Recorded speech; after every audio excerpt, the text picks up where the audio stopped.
Sadhguru, a lot of what you've said, you've related it to what the modern world is doing to us, in the way it's teaching us, in the way we are No, behaving. I'm not really…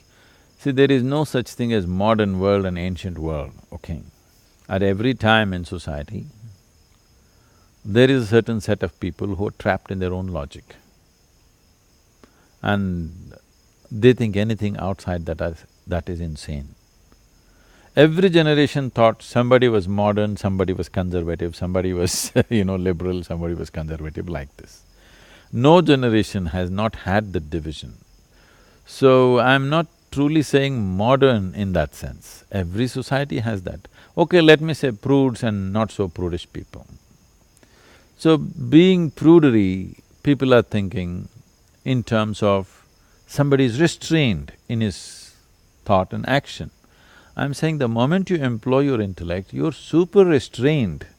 Silly things people are think right now, very silly things, socially, internationally, people think they're profound things because you have a constipated intelligence and overused intellect. When we say intelligence, now this little plant which produces a fragrant flower, you're discounting that intelligence. There is more intelligence in the air around you than in your brains.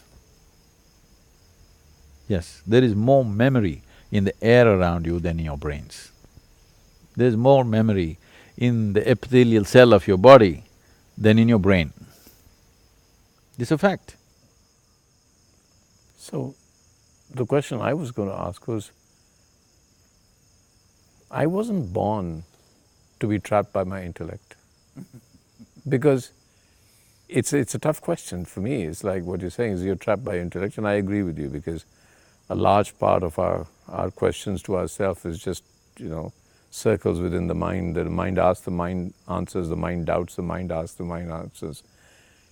I wasn't born like that. And what you're saying, are you saying that is not the natural way to be? And if it's not the natural way to be, why did I become like that? Because there is no such thing as human nature. Being a human being means it's a flux. For all other creatures on this planet, nature has drawn two lines. Within that band, they must live. For a human being, only one line, the bottom line, there is no top line. So there's no description of what is a proper human being. There's no definition like that. Everybody thinks everybody else is wrong, isn't it? Yeah. Because there is no definition that this is what a good human being is. People are always trying to arrive at it. But when you impose the definition, all you will get is rebellion from many places. Every generation tries to arrive at what is a good human being, and the next generation comes and says, that's rubbish, that's not the way we want to be, and they want to be some other way, just to beat this, the trap of that, and they create a new trap. A new trap looks like freedom because it's a new place. After some time, you know the pain of that, and then you want to create a new one. I'm talking about employing your intelligence without the limitation of your intellect. The human existence is a phenomenal intelligence. See, right now you're here, you can't do it with your thought. You can't conduct your breath with your thought, you can't beat your heart with your thought, you can't make your kidneys and liver work with your thought, can you? No. They're way beyond your thinking process, isn't it? So I'm saying your thought is useful only for certain aspects of life. The thing is, you're taking it beyond its ambit and making it look stupid. It is not stupid, it's a wonderful process. The significance of being human, one of the significances of being human is we're capable of thought and conscious thought. It's wonderful. But a foot scale is wonderful if you're measuring your height, but not for the ocean. It's a wrong thing, that's all. Nothing wrong with the foot scale, it's very useful.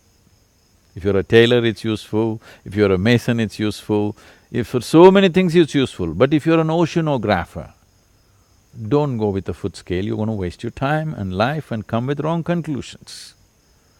You're trying to use your intellect beyond its ambit, that's all. So, you will end up coming to conclusions. Rather than perceiving, you are arriving at conclusions and thinking that is true. Whatever conclusions you make have nothing to do with reality.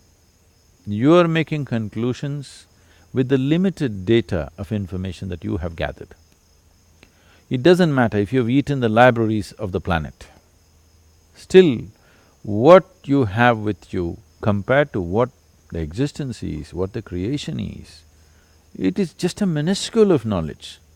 With this knowledge, you don't try to make a conclusion. It's bound to be wrong. Maybe you earned a PhD in a university, but you cannot know truth like that. You cannot know the nature of existence like that. So the best way is to open a window and simply look. You see at least one dimension of life, the way it is, not the way you think it is. Because the way you think is essentially dependent upon the limited data that you have gathered in your brain, in a memory system rather.